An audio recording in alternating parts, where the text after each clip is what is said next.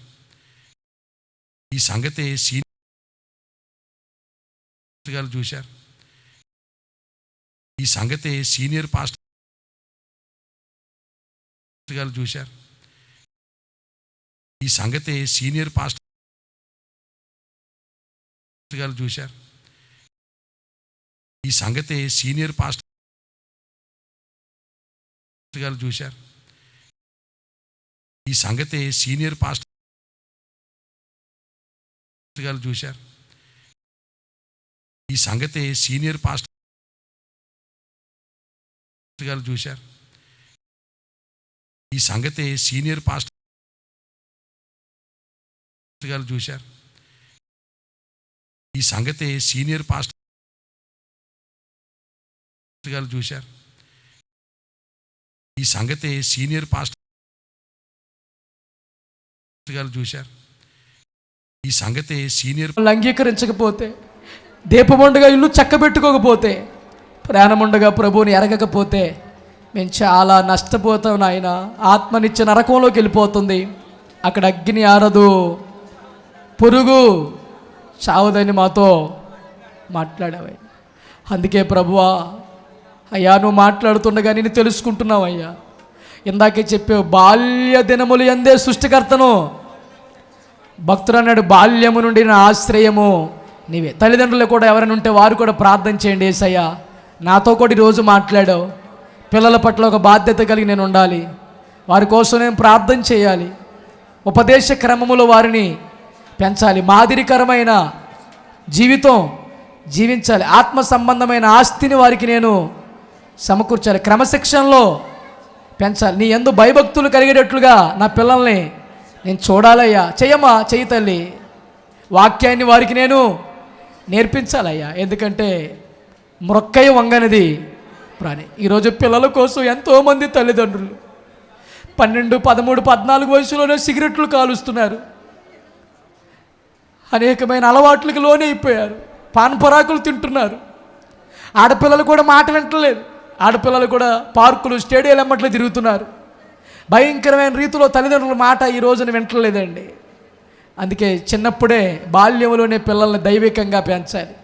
DL మూడి యొక్క భక్తుని యొక్క తల్లి మందిరానికి వెళ్ళనిదే ఊరుకునేది కాదు. ఎంత పనున్నా, ఎంత అలసిపోయినా మందిరానికి వెళ్ళాల్సిందే. నువ్వు మందిరంలో కూర్చోవలసిందే. నీ పిల్లలు ఒక డిఎల్ మూడిలాగా నా దేవుడు చేయలేడా? ఖచ్చితంగా నా దేవుడు చేయగలడు. నీ పిల్లలు కూడా క్రమం తప్పకుండా సండే స్కూల్కైనా లేకపోతే మందిరానికైనా ఖచ్చితంగా నీ పిల్లలు పంపించాలి. చిన్న పిల్లల్ని సండే స్కూల్కి క్రమం తప్పకుండా పంపించాలి. ఆదివారం రాగానే మందిరానికి గుర్తు చేయాలి వాళ్ళకి. అరే వెళ్ళండి రా మందిరానికి, బాబు రెడీ అవ్వు, అమ్మ రెడీ అవ్వు అని పిల్లల్ని తీసుకొని రావాలి. దగ్గరుండి తీసుకొని రావాలి. దగ్గరుండి వారిని పంపించాలి. తల్లిదండ్రుల బాధ్యత, క్రీస్తులో పెంచవలసిన బాధ్యత అది. దేవుడు ఎన్నో మారులు మాట్లాడుతున్నాడు. ఇవన్నీ చేయకుండా రేపు పిల్లల కొరకు మనం ఏడిస్తే, పిల్లల కొరకు దుఃఖపడితే ఏం ప్రయోజనం అమ్మా? రేపు పిల్లలు దారి తప్పితే వారి గురించి నువ్వు ఏడిస్తే ఏం ప్రయోజనం? ముందే నువ్వు ఎలాంటి బాధ్యత కలిగి ఉన్నావో దేవుడు నీతో మాట్లాడుతున్నాడు. అయ్యా నా పిల్లల విషయంలో నేను ఎలా ఉండాలో నాతో మాట్లాడేవయ్యా. ప్రసంగి గ్రంథములు ఎన్ని దినములు ఉన్నాయో ఆ దినములు మాతో మాట్లాడేవయ్యా. కానీ ఏ దినాల్లోనైనా మమ్మల్ని విడువని దేవుడవు. ఆపద్ దినాలైనా, కష్ట దినాలైనా, శ్రమ దినాలైనా, నాయన చీకటి దినాలైనా మమ్మల్ని విడిచిపెట్టలేదయ్యా. మా చెయ్య విడనాడలేదు ప్రభువా. మా పట్ల ఎంత కృప చూపించావయ్యా. నీ ప్రేమకు, నీ కృపకు మేమేమిచ్చి రుణమో తీర్చలేమయ్యా. వాక్యం ద్వారాగా నాతో మాట్లాడేవయ్యా అన్నవారందరూ చేతులు ఎత్తండి. వాక్యం ద్వారాగా నాతో నేను లోబడతాను నీ వాక్యానికి. ఇంకెంతోమంది రాలేకపోయారు, కొంతమంది చాలా వరకు వచ్చారు ప్రభువా. ఒకవేళ ఇంకా నామకార్థమైన జీవితం, ఆచార సాంప్రదాయాలుంటే దయతో వారిని క్షమించు నాయన. ఏ దేవుడు అనబడిన వాడు కానీ, మహాత్ముడు అనబడిన వారు కానీ, మహిమలున్నాయనబడిన కానీ, మానవులు కానీ ఎవరూ చేయనటువంటి అద్భుతాలు చేసిన వాడై ఉండాలి. దేవునికి స్తోత్రం కలుగునగా. ద్వితీయోపదేశకాండము 4వ అధ్యాయం 32వ వచనం చదువుతున్న చిత్తగించండి. దేవుడు భూమి మీద నరుని సృజించిన దినము మొదలుకొని నీకంటే ముందుగా నుండి మునుపటి దినములలో ఆకాశం యొక్క ఈ దిక్కు నుండి ఆకాశం యొక్క ఆ దిక్కు వరకు ఇట్టి గొప్ప కార్యము జరిగేనా, దీని వంటి వార్త వినబడినా అన్ని అడుగుము. నీవు దేవుని స్వరము అగ్ని మధ్య నుండి మాట్లాడు వినున్నట్లు మరి ఏ జనమైన విని బ్రతికేనా? మీ దేవుడైన యెహోవా ఐగుప్తులో మీ కన్నులెదురు చేసిన వాటి నుండి చొప్పున ఏ దేవుడైనను శోధనలతోనూ సూచక్రియలతోనూ మహత్కార్యములతోనూ యుద్ధముతోనూ బాహుబలముతోనూ చాచిన చేతితోనూ మహాభయంకర కార్యములతోనూ ఎవడైనను వచ్చి ఒక జనములోని తన కొరకు ఒక జనమును తీసుకునే యత్నము చేసినా అయితే యెహోవాయే దేవుడనియు ఆయన తప్ప మరి ఎవడను లేడనియు నీవు తెలుసుకున్నట్లు అది నీకు చూపబడెను. స్తోత్రం చెప్పాలి, గట్టిగా గట్టిగా చెప్పండి, గట్టిగా హల్లెలూయా. ఇంకా గట్టి గంభీరంగా. బడ్డీ కొట్టి లేకుండా 40 సంవత్సరాలు 20 లక్షల మంది ప్రజలని నాకులాగా పెంచులోండి ఎవడ రమ్మనంటారు అన్నాడు. దేవునికి స్తోత్రం కలుగునే. చిన్నప్పుడు వేసుకున్న చెప్పులు అరగలేదు కాదు, పెరుగుతున్నాయి. చిన్నప్పుడు వేసుకున్న బట్టలు పెరుగుతున్నాయి. దేవునికి స్తోత్రం కలుగునగాక. అదే తాయెత్తు మహిమ అనుకుంటున్నావా? ఇది యేసయ్య మహిమ. దేవునికి స్తోత్రం కలుగునగా. ఆకాశం యొక్క ఈ దిక్కు నుండి ఆకాశం యొక్క ఆ దిక్కు వరకు, భూమి మీద నరుడు పుట్టిన దినం మొదలుకు నేటి వరకు నీలాగా దేవుని స్వరం విన్నవాడు కానీ, నీలాగా అరణ్యములో పోషింపబడ్డవాడు కానీ ఎవడన్నా ఉంటే నన్ను చూపించమన్నాడు. దేవునికి స్తోత్రం కలుగునగా. హల్లెలూయా చెప్పండి గట్టిగా, హల్లెలూయా హల్లెలూయా. అలాగున్న 40 సంవత్సరాలను ఇశ్రాయేలును పోషించాడు. బాషాను రాజును ఓదును హతమార్చాడు, సీహోను రాజును హతమార్చాడు. 40 సంవత్సరాలు అరణ్యంలో పోషించాడు. నడికట్టు నడుమున కట్టు పక్క అంటిపెట్టుకున్నట్లుగా నేను నిన్ను పట్టుకుని నడిపించా అన్నాడు. దేవునికి స్తోత్రం కలుగు. ఏమి దేవుడు అంటే అదేంటి దేవుడు అంటే, దేవునికి స్తోత్రం కలుగు. అలాగున గుర్తుపట్టాలి, అది దేవుడు అంటే తప్ప. యేసుకు సాక్షులు ఎవరు తెలుసా? ఇశ్రాయేలీలు. దేవునికి స్తోత్రం. దేవుడు అన్న వాళ్ళకి ఇంకోటి చెప్పండి వినండి. దేవుడు అంటే ప్రపంచమంతా కూడా సాక్షులు ఉండాలి. దేవునికి స్తోత్రం చెప్పండి. ఇంత గొప్ప సాక్షి సమూహము మేఘము వలె ఆవరించింది. యేసు ప్రభులో దేవుని బిడ్డలారా, యూదులకి స్థానం ఉంది, అన్యజనులకు స్థానం ఉంది, నపుంసకులకు స్థానం ఉంది, సర్వజనులకు స్థానం ఉంది. దేవునికి స్తోత్రం కలుగునగా. షండు నేను ఎండిన చెట్టును అనుకొనవద్దు. నేను నియమించిన విశ్రాంతి దినాలు నువ్వు పాటించినట్లయితే, నా ఆజ్ఞలు గాయకున్నట్లయితే, నా ప్రాకారంలో ఒక భాగము కుమారుడు కుమార్తె అనిపించుకోవడం కంటే శ్రేష్టమైన పేరు. దేవునికి స్తోత్రం కలుగు. God did not exclude anybody. Praise the Lord. It is all inclusive. Praise the Lord. అందుకని జీకే చెస్టర్టన్ సిలువ గురించి రాస్తూ అంటాడు, cross is the symbol that connects all the people from all the corners, up down east west and all sorts. పైకి కిందకి ఈ పక్కి ఆ పక్క కవర్ చేసేది మన సింబల్. మిగిలిలోని గుండ్రంగా చక్రం అది అక్కడే తిరుగుతుందట. కవరేజ్ తక్కువ. ఏం తక్కువ అండి? బాగా తక్కువ కవరేజ్, వెరీ లిమిటెడ్. ఇది ఆయన యేసుక్రీస్తు అందరికీ ప్రభువు. హల్లెలూయా. నేనే దేవుడను, నాకు మీరే సాక్షులు. దేవునికి సాక్షులు యూదులు, జ్యూస్. ఇందాక నేను చెప్పిన దానికి సాక్షులు జంతు ప్రదర్శనశాల. దేవుని బిడ్డలారా, ఇశ్రాయేలు దేశం చరిత్ర చదివితే దేవుడు ఉన్నాడని తెలిసిపోద్ది. హల్లెలూయా. యెహోవానైన నేను మార్పు లేని వాడను గనుక యాకోబు సంతతి వారైన మీరు ఏం కాలేదన్నాడు? లయము కాలేదు. యెహోవానైన నేను మార్పు లేని వాడను. The reason for the sustenance of the nation called Israel is the immutability of God. Because of the immutability of God, the nation called Israel is still sustaining. Otherwise, it would not have been on the map. లేకపోతే map మీద ఉండవలసిన దేశం కాదండి. ఆ దేశం చేసినన్ని యుద్ధాలు ఎవరూ చేయలేదండి. జాగ్రత్త వినండారా.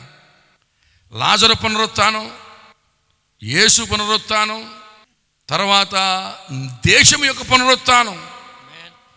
యెహెజ్కేలు గ్రంథంలో అంటాడు, మిమ్మల్ని సమాధుల్లో నేను తీసుకుని వస్తానన్నాడు. దేవునికి స్తోత్రం కలుగునుగాక. యెహెజ్కేలు గ్రంథం 37వ అధ్యాయం 12వ వచనం. ప్రభువు యెహోవా, నా ప్రజలారా, మీరున్న సమాధులను నేను తెరచెదను, సమాధుల్లో నుండి మిమ్మను బయటికి రప్పించి ఇశ్రాయేల్ దేశంలోనికి తోడుకొని వచ్చేదను. నా ప్రజలారా, నేను సమాధులను తెరచి సమాధుల్లో నుండి మిమ్మను బయటికి రప్పించగా నేను యెహోవానై ఉన్నానని. దేవునికి స్తోత్రం కలుగునుగాక. 24వ వచనం. నా సేవకుడైన దావీదు వారికి రాజవును, వారందరికీ కాపరి ఒక్కడే ఉండును. నా సేవకుడైన దావీదు ఎల్లకాలము వారికి అధిపతి అయ్యుండును. నేను వారితో సమాధానమైన నిబంధన చేసేదను. దేవునికి స్తోత్రం కలుగునుగాక. సమాధులు తెరిచి తీసుకొస్తానంటే అర్థమేంటి తెలుసా? ఇశ్రాయేలు దేశము రమారమి 1900 సంవత్సరాలు అది సమాధి చేయబడింది. It was not there in the map. ప్రపంచ దేశాలన్నిటికీ చెదరగొట్టబడింది ఆ దేశం. సకల దేశాల్లో చెదరగొట్టబడింది, సమాధి చేయబడిపోయింది. అటువంటి దేశం మరలా బతికి బట్ట కడుతుందని ఏ నరుడు అనుకోడు. సకల దేశాల్లో చెదరిపోయినటువంటి వారిని అందరినీ కూడా యేసయ్య 1948లో తీసుకొచ్చి దేశంగా ఏర్పాటు చేశాడు. దేవునికి స్తోత్రం కలుగు. మనకు 1947లో వచ్చింది ఇండిపెండెన్స్. వాళ్ళకి ఎప్పుడు వచ్చింది? 1948లో వచ్చింది. ప్రియులారా, 48లో వచ్చింది. ఇంకా సర్దుకుంటున్నారు, నెమ్మదిగా సెటిల్ అవుతున్నారు. ఇంకా ఎమ్యునిషన్ లేదు, యుద్ధం లేదు, ఏమి లేదు, IDF లేదు. అప్పుడే 7-8 దేశాలు ఒకేసారి యుద్ధం ప్రకటించినాయి. ఈ 7-8 దేశాలని కూడా 6 రోజుల్లో కొట్టుపాడేశారు. దేవునికి స్తోత్రం కలుగునగా. హల్లెలూయా. ఎవరు యుద్ధం చేశారన్నమాట? వారి పక్షంగా దేవుడే యుద్ధం చేశాడు. కనుక ప్రపంచమంతా సాక్షులు. ఇవాళ సకల జాతుల్లో నుండి, ఆయా భాషలు మాట్లాడే వారిలో నుండి, ఆయా కులాల్లో నుండి, ఆయా గోత్రాల నుండి యేసుకు సాక్షులు కోకొల్లలుగా ఉన్నారు. దేవునికి స్తోత్రం. బోధిగంతముల నివాసులు అందరూ ఏమంటే చీకటిలో ఉన్న జనులు గొప్ప వెలుగు చూస్తూ ఉన్నారు. మరణ ఛాయలు గల ప్రదేశాల్లో ఏం చూస్తున్నారండి? దేవుని వెలుగు. దేవునికి స్తోత్రం కలుగునుగాక. కనుక దేవుడు అన్నవానికి ప్రపంచమంతా సాక్షులు ఉండాలి. అలాగే ప్రపంచమంతా సాక్షులు కలిగిన దేవుడు నజరేయుడైన యేసుక్రీస్తు నాథుడు. వ్యాజ్యమాడుడి అని యెహోవా అనుచున్నాడు. మీ రుజువులు చూపించుడి. అపొస్తలుల కార్యములు 1వ అధ్యాయం 1వ వచనాలు చూడండి. 3వ వచనం. ఆయన శ్రమ పడిన తరువాత 40 దినముల వరకు వారికి అగ్గుపడుచు దేవుని రాజ్య విషయములను గూర్చి బోధించుచు అనేక ప్రమాణములను చూపి వారికి తాను సజీవునిగా. అనేక ప్రమాణాలు కాదు. ఫుట్నోట్లో ఏముంది? ఫుట్నోట్లో రుజువులు. దేవునికి స్తోత్రం కలుగునగాక. కనుక ఇన్ని మహిమల మధ్య, ఇన్ని సూచక్రియల మధ్య మహిమలు చూసి కనుక నువ్వు దేవుడిని అంచనా వేసావంటే నువ్వు పప్పులో కాలేసినట్లే. మహిమలు ప్రామాణికం కాదు, అద్భుతాలు ప్రామాణికం కాదు. సత్యదేవుని గుర్తుపట్టడానికి ఇదిగో రుజువులు. మొదటి రుజువు అన్నిటి ఆరంభము చెప్పాలి. 2వ రుజువు ప్రపంచ భవిష్యత్తు అంతా ముందుగా చెప్పగలగాలి. 3వ రుజువు సకల మత గ్రంథాల్లో ఉండాలి. 4వ రుజువు అతను యజ్ఞము చేసిన వాడై ఉండాలి. 5వ రుజువు ఎవరూ చేయని అద్భుతాలు చేయాలి. దేవునికి స్తోత్రం. 20 లక్షల మంది ప్రజలు 40 సంవత్సరాలు ఎక్కడ పెంచాడని చెప్పాను? ఏమి లేకుండా. అందరూ చెప్పండి. బడ్డీ కొట్టు లేకుండానండి. బడ్డీ కొట్టు లేకుండా. నాకు ఒకసారి కర్ణాటకలో ఆయన ఒక సాక్ష్యం చెప్పాడు. ఆయన కౌంటైన దత్తు అనుకుంటా, ఆ దత్తు అంటే ఆయన పేరు. దేవుడిని నమ్ముకున్నాడని వెలివేశారట. నూతిలో నీళ్ళు తాగనిచ్చేవారు కదట, ఎవరిని మాట్లాడనిచ్చేవారు కదట, కొట్లో సామాన్లు అమ్మేవారు కదా, సరుకులు అమ్మేవారు కదట. ఆయన బతిమాలివాడట. కనీసం కిరసనాలు అమ్మండ్రా, చీకట్లో ఉంటున్నానంటే అమ్మేవారు కదట. ఈయన ప్రార్థన చేసి ఉండే, ప్రభువా నేను నమ్ముకున్నానని, నన్ను ఎన్ని ఇబ్బందులు పడుతున్నారో చూడండి ఆయన, కనీసం కిరసనాలు అమ్మట్లేదు తండ్రి, నూతిలో నీళ్ళు తాగనివ్వట్లేదు నాయన అని ప్రార్థన చేస్తుంటే తెల్లవారుజామున స్వరం వినబెడతాడు. దత్తు నీవు నా సొత్తు అని కూడా దేవుడు. నేను రక్తం ఇచ్చి ప్రాణం ఇచ్చి కొనుక్కున్నాను దత్తు, నీవునా అనేటప్పటికి ఆయన మంచి ధైర్యం వచ్చేసి, అయితే నాకు అక్కర్లేదు ఆవిడ పొత్తు అన్నాడట. దేవునికి స్తోత్రం కలుగురుగా. దత్తు నీవు నా సొత్తు అని సాతాను కూడా అనగలడా? రక్తం ఇచ్చి ప్రాణం ఇచ్చి కొనుక్కున్నాడు కాబట్టి ఆయనే ఆ మాట అనగ. ఎవరు పెడతాడో ఏ మాట అనపడతా అనకూడదు. ఇదివరకు ఆడవాళ్ళని మగవాళ్ళే కొనుక్కునేవారు కట్నం ఇచ్చి, ఓలిచ్చి. అందుకనే ఒలే అనేవారు. ఆయన ఓలిచ్చి కొనుక్కునేవాడు కాబట్టి ఓలే. ఇవాళ కట్నం ఇచ్చి కొనుక్కున్నారు ఒరే అంటున్నారు. వదిలిపోతుంది సంతానం. దత్తు చెప్పండారా, ఎవడండా మాట అనగలడు? యేసుకు తప్ప ఎవరికొందా అధికారం? మనమందరం ఆయన సొత్తు, ఆయన మేపడి గొర్రెలము. దేవునికి స్తోత్రం కలుగునగా. మన భాగ్యం ఎంత గొప్పదండి ఇశ్రాయేలు, నీ భాగ్యం ఎంత గొప్పది. యెహోవా రక్షించిన నిన్ను పోలినవాడు. నిజ దేవుని గుర్తుపట్టడంలో చిన్న చిన్న మహిమలు వెంబడి అయ్యే ప్రమాణంగా తీసుకుని, ఏమండి జాతకం చెప్పారని, ఏయో మహిమలు ఉన్నాయని, ఏమండి ఏదో సూచక్రియ జరిగిందని అతనే దేవుడు అనుకుంటే మాత్రం నువ్వు ఉప్పు లేని పప్పులో కాలేస్తావు. పప్పులో కూడా కాదు, పేడలో కాలేసినట్టే నిజ దేవుని లక్షణాలు ఇవి. యాజమానులు మీరు రుజువులు చూపించుడి. కనుక దేవుని పక్షంగా మాట్లాడే దైవజనమా, నా తోటి సేవకులారా, విశ్వాసులారా, ప్రభువును ప్రకటించేటప్పుడు దిస్ ఈజ్ దట్ అని చెప్పండి, దట్ ఈజ్ దిస్ అని చెప్పండి. దానికి దీన్ని కనెక్ట్ చేసి చూపిస్తే అప్పుడు పీపుల్ కనెక్ట్ అవుతారు. దేవుని కొరకు మనం రాజ్యం సంపాదించవచ్చు. దేవునికి స్తోత్రం కలుగును గాక. దట్టో దిస్సు తెలియాలంటే రెండు తెలియాలి, లేకపోతే తుస్సు అని చెప్పాం కదా. కొంచెం ఆ గ్రంథాల్లో కూడా ప్రావీణ్యం ఉండాలి. దేవునికి స్తోత్రం కలుగును గాక. హల్లెలూయా. కనుక దేవుని బిడ్డలారా, ఇంతటితో నేనే మారు మనసు పొంది నా ప్రసంగం ముగిస్తున్నాను. ప్రభు చిత్తమైతే వచ్చే సంవత్సరం ఇదే రోజుల్లో ఇదే స్టేజ్ మీద కలుసుకుందాం. అంతవరకు చేస్తూనే ఉండిన ప్రార్థన దేవుడి మాటలు దీవించును గాక. తలలు వంచండి, కళ్ళు మూసుకుందాం. దేవుని పక్షంగా మాట్లాడడం నేర్చుకోండి. దేవుని పక్షంగా యుద్ధం ఆడడం నేర్చుకోండి. దేవుని పక్షంగా వాదించడం నేర్చుకోండి. దేవుని పక్షంగా ఎవరిని నిలబడడం నేర్చుకోండి. అంత దేవుని పక్షంగా ఉంటే ప్రభు నీ పక్షంగా ఉంటాడు. దేవునికి స్తోత్రం కలుగునగా. హల్లెలూయా, హల్లెలూయా, హల్లెలూయా. తలలు వంచి చిన్న ప్రార్థన చేసుకుందామా. పరిశుద్ధుడు అయిన తండ్రి, మీకు వందనాలు, స్తోత్రాలు. అనేక విషయాలు ప్రభువా మీ దాసుని ముఖాంతరములో నుండి ప్రభువా మరుగుపరిచి అనేక విషయాలు మీరు మాట్లాడినందుకు మీకు స్తోత్రం. చాలా విషయాలు మీరు తెలియజేశారు ప్రభువా. దేవా మీకు వందనాలు చెల్లిస్తున్నాం. మీ దాసుని ఇంకా బలంగా వాడుకోనండి ప్రభు. అటువంటి వర్తమానాలు అన్యుల మధ్య, క్రైస్తవేతరుల మధ్య చాలా అవసరం. ఈ దినాల్లో ప్రభువా క్రైస్తవ్యాన్ని గురించి తెలియని వారు చాలామంది ఉన్నారు ప్రభువా. నాయన అటువంటి వారి పట్ల నువ్వు చేయించున్నటువంటి కార్యాలను బట్టి నీ స్తోత్రాలు.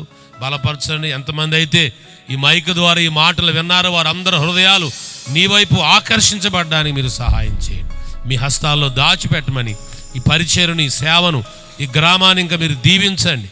బలపరచు, మీ దాసులను బలపరచమని యేసు నామములో ప్రార్థించాడు వేడుకుంటున్నాము తండ్రి. ఆమేన్. మహాపరిశుద్ధుడా, అత్యంత కృప సమృద్ధి గల మా మహిమలో తండ్రి యవే ఎలోహిం ఎల్ షద్దై అదోనై మీకు వందనాలు ప్రభా. సర్వశక్తిమంతుడా మీకు వందనాలు. మీ శ్రేష్టమైన నామానికి ఘనత, మహిమ, ప్రభావం చెల్లిస్తున్నాను ప్రభా. ఈ రోజున అద్భుతమైన వాక్యాలు మాకు అందించినందుకు మీకు వందనాలు నాయన. నీ దాసుని బహుగా వాడుకోండి ప్రభా. నాయన అనేక ప్రాంతాల్లో ప్రభా నీ దాసుని ద్వారా అనేక మంది ఆత్మలు రక్షింపబడినట్లు మీరు సహాయం ఇచ్చేయం తండ్రి. మరి ఇది ఏర్పాటు చేసిన మరి జాషువా జ్యోతి గారిని ప్రభా దీవించండి, వారి కుటుంబాన్ని దీవించండి. రాబోయే రోజుల్లో ఇటువంటి సేవకులు అనేక మందిని రప్పించబడినట్లు మీరు కృప చూపించండి నాయన. అలాగే డాక్టర్ గారిని దీవించండి నాయన. వారు చేస్తున్న సహాయాన్ని బట్టి మీకు వందనాలు. ఆ కుటుంబాన్ని దీవించండి ప్రభా. అలా ప్రతి సంవత్సరం కూడా ఇలాగే చేస్తున్న విధానం ప్రభు ఎంతో అద్భుతకరము నాయన. ఇటువంటి అద్భుత కార్యాలు రాబోయే రోజుల్లో అనేకమైన మేము చూడగలిగినట్లు మీరు కృప చూపించమని వాక్యం విన్న బిడ్డలు ప్రభా వాక్యాన్ని బట్టి మారు మనసు పొంది ప్రభా నీ కొరకు ప్రమిదలుగా సాక్షులుగా ఉన్నట్లు కృప చూపించమని ప్రభు అయిన యేసుక్రీస్తు ద్వారా